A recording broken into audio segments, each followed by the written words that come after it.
Dear viewers, আপনারা সবাই হয়তো শুনেছেন যে 23শে জুলাই বৃহস্পতিবার সুপ্রিম কোর্টের বিশেষ বেঞ্চে ডিএ মামলার শুনানি হওয়ার কথা ছিল, কিন্তু সেই বেঞ্চ বাতিলের কারণে এই শুনানি স্থগিত হয়ে যায়। তো রাজ্য সরকার তার আগের দিন সুপ্রিম কোর্টে তাদের স্ট্যাটাস রিপোর্ট জমা দিয়েছে।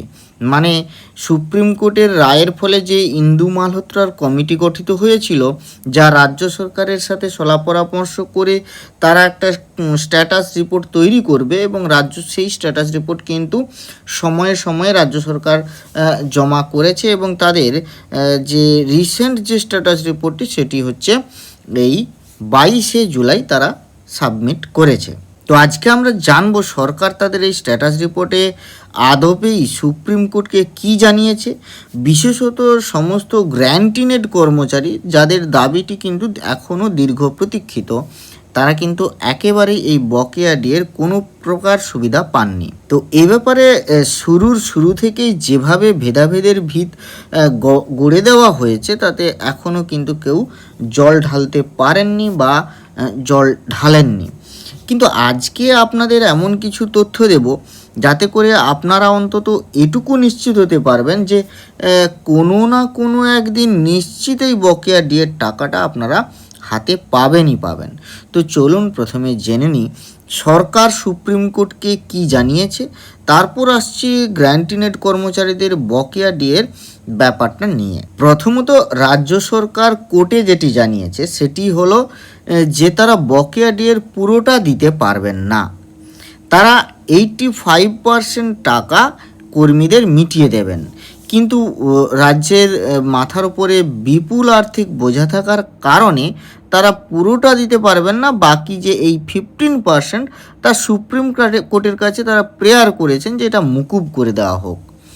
এখন এই আর্থিক বোঝার কারণ হিসাবে তারা যেটি বলেছেন তা হলো সম্প্রতি জিএসটি থেকে সরকারের আয় কমেছে এবং বিধানসভা নির্বাচনের কারণে রাজ্যের আর্থিক টান রয়েছে।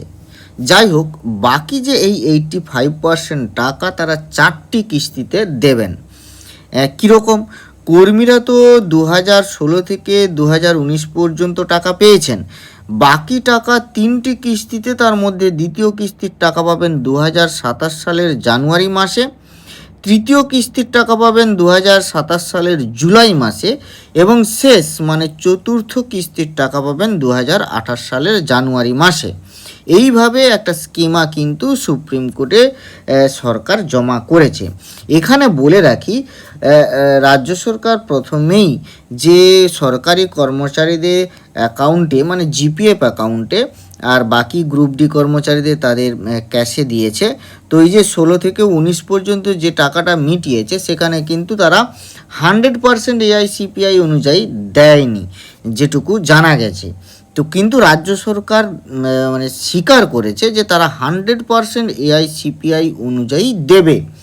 ফলত সেই হিসেব অনুযায়ী কিছু টাকা কিন্তু এখনও সেই তাদের প্রাপ্য বাকি টাকা রয়ে যায়। তো যাই হোক না কেন, এই টোটাল 4টি কিস্তিতে তারা কিন্তু পুরো টাকাটা পাবেন। কিন্তু এখানে গ্র্যান্টিনেডের কর্মচারীরা কিন্তু এখানে ইনক্লুডেড নেই। তাহলে তাদের ব্যাপারে সরকার একেবারেই কি অ্যালুপ করে গেছে বা অ্যালুপ হয়ে গেছে? সরকার কি কিছুই বলেনি? তো সেই ব্যাপারটা নিয়েই আমরা আসছি। আমরা চলে যাব একেবারে তাদের যে স্ট্যাটাস রিপোর্টের একটা পেজে। এখানে তাদের সরকারের একটা বিশেষ বাজেটের কথা বলা হয়েছে, কোন সময়ের জন্য কতজন এমপ্লয়ি রয়েছেন, কী ধরনের এমপ্লয়ি রয়েছেন, তাদেরকে যদি এই বকেয়া ডিএ দিতে হয় তাহলে কত টাকা লাগবে, সেই রকম একটা এস্টিমেটেড বাজেট কিন্তু সরকার করেছে। এবং সেখানে একেবারে শেষের দিকে যেটি কথাটা বলা হয়েছে দেখুন, aggregating the above estimates, the total budgetary liability of the state government towards DA or DR arrears for its own employees and pensioners for its own employees। দেখুন, এখানে গভর্নমেন্ট কিন্তু সবসময় তাদের গভর্নমেন্ট এমপ্লয়িজের কথাই বলছেন। For the entire period April 2008 to December 2019, computed at 100% AI CPI neutralization is estimated at approximately rupees 11,983 crores. দেখুন এখানে সরকার কিন্তু কেবলমাত্র তাদের যে এমপ্লয়ি তাদের কথাই বলেছে এবং পেনশনার্স তাদের কথাই বলেছে এবং তাদের জন্য মেটাতে গেলে মোট 11,983 কোটি টাকা লাগবে। এটা টোটাল ইন্টার পিরিয়ড মানে এপ্রিল 2008 টু ডিসেম্বর 2019 এবং এটা ডিএডিআর সব মিলিয়ে। এবারে যে কথাটা ব্যাপারটা হচ্ছে গ্র্যান্টিনেড তাহলে কোথায় গেল, গ্র্যান্টিনেডের কর্মচারীরা তারা কোথায় গেলেন। তো এখানে কিন্তু বলা হয়েছে স্পষ্ট একেবারে নিচের দিকে দেখুন, the above estimated budget covers the state government employees and pensioners since the judgment of the honourable supreme court does not cover grant in aid institutions. কি বলল সরকার, বলল যেটি যে স্টেট গভর্নমেন্ট এমপ্লয়িজ এবং পেনশনার্স যারা আছেন এদের কিন্তু এই এস্টিমেটেড বাজেটে ধরা নেই। কারণ ধরা নেই কেন না, যেহেতু অনারেবল সুপ্রিম কোর্টের জাজমেন্টটা গ্র্যান্টিনেড ইনস্টিটিউশনগুলির জন্য কভার করে না। কিন্তু আমি জানি না কেন কভার করছে না, অন্তত আমি যতটুকু পড়েছি সেখানে আমি এটা দেখাচ্ছি। এই জায়গাটায় আসুন একবার দেখুন, এইটি হচ্ছে সেই যেটা 5ই ফেব্রুয়ারির যে অর্ডার, সুপ্রিম কোর্টের যে ঐতিহাসিক অর্ডার ছিল সেই অর্ডার কপির 59 নম্বর যে অনুচ্ছেদটি সেই অংশটি এখানে বলা হয়েছে। সেই অংশটিতে আমরা যদি 59.2-তে আসি, সেখানে বলা হয়েছে to receive dearness allowance is a legally enforceable right that has accrued in favour of the respondents employees of the state of West Bengal. আচ্ছা, এখানে কোথায় বলা হয়েছে যে এখানে গভর্নমেন্ট এডেড ইনস্টিটিউশন মানে গ্র্যান্টিনেড ইনস্টিটিউশনসগুলো নেই, এই কথা কোথায় বলা হলো সেটা, অথবা এমনও তো বলা হয়নি স্টেট গভর্নমেন্ট এমপ্লয়িজ, এই কথাটি ইউজ করাই হয়নি। তাহলে এই শব্দবন্ধ যদি ব্যবহার করা না হয়ে থাকে তাহলে এটি দাঁড়ায় যে রেসপন্ডেন্টস এমপ্লয়িজের মধ্যে কারা কারা পড়ছেন, রেসপন্ডেন্টস এমপ্লয়িজের মধ্যে কারা কারা পড়ছেন, স্টেট অফ ওয়েস্ট বেঙ্গলের যারা রেসপন্ডেন্ট এমপ্লয়িজ তারা। এখন এই রেসপন্ডেন্ট এমপ্লয়িজ এ কথাটা কিন্তু পরেও আছে, দেখুন আমরা আরও একটু পরে যদি দেখি তাহলে এইখানে দেখতে পাবো। দেখুন এই যে the employees of the অ্যাপিল্যান্ট state, employees of the অ্যাপিল্যান্ট state, এখানে কিন্তু স্টেট গভর্নমেন্ট এমপ্লয়িজ বলা হয়নি। বাক্যটা শব্দগুলো কেমন করা হয়েছে দেখুন, the employees of the অ্যাপিল্যান্ট state, তাহলে একটা স্টেটের এমপ্লয়িজ। তো এই যে সুপ্রিম কোর্টের এই যে রায়, এই রায়ের তাহলে মানে বুঝতে গেলে, এটাকে আরও কাটাছেঁড়া করতে গেলে তাহলে কিন্তু সুপ্রিম কোর্টের কাছেই এটা ব্যাপারটাকে বুঝতে আবার যেতে হবে।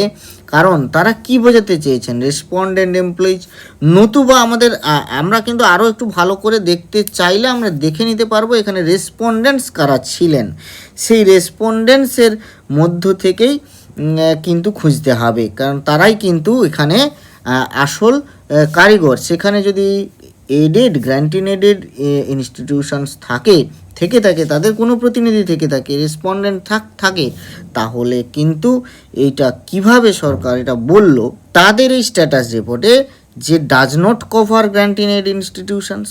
This has also been deliberated in the meetings of the honourable monitoring committee.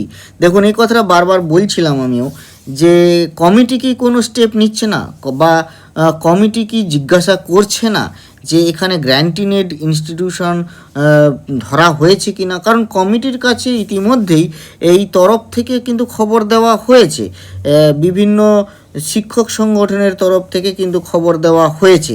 তাহলে এক্ষেত্রে কমিটিরই তো একটি জিজ্ঞাসা করার উচিত ছিল, কমিটির একটা রিপোর্ট চাওয়া উচিত ছিল সরকারের তরফ থেকে, কিন্তু সেটা কিন্তু এখানে উল্লেখ করা হলো যে ডেলিভারেটেড মিটিংসে এটা কিন্তু উল্লেখ করা হয়েছে এবং আলোচনা হয়েছে। যাই হোক, as the granted institutions are not covered under the ambit of the Honorable Supreme Court judgment, the state government of its own volition এখানে কিন্তু স্টেট গভর্নমেন্ট বলছে কোর্টের জাজমেন্টে নেই, কিন্তু তবুও state government of its own volition has decided to extend the payment of DA arrears to grant in aid institutions also to maintain parity. এইখানেই কিন্তু সরকার বলল, যাই হোক সুপ্রিম কোর্ট তার জাজমেন্টে এটা কভার না করলেও গভর্নমেন্ট নিজের তরফ থেকে এটা প্যারিটি রক্ষা করতে তারা কিন্তু গ্র্যান্টিনেড ইনস্টিটিউশনের কর্মীদেরও ডিএর এরিয়াটা দেবে। তাহলে কি না, therefore grant in aid institutions may be kept out of the ambit of the compliance of the judgment at honourable supreme court. এই কথাটি যেটা বলা হলো আসলে যেটি যে grant in aid institutions may be kept out of the ambit of the compliance of the judgment of honourable supreme court.